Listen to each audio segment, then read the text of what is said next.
I am ready. Serbisyong totoo ng GMA News.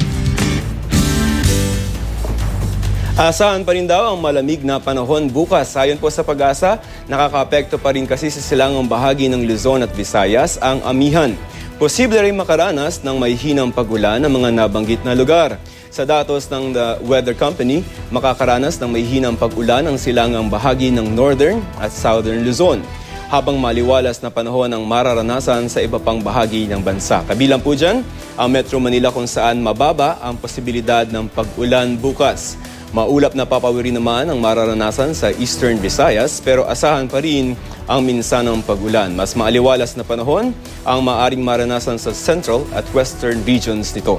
Habang sa Mindanao po, makakaranas ng hanggang sa katamtamang pag-ulan ang maraming lugar doon. Dagdag ng Pag-asa, ang trough ng isang low pressure area ang patuloy na nagpapaulan sa Eastern Mindanao. Naglabas rin ng gale warning ang ahensya para sa Northern at Eastern seaboards ng Northern Luzon.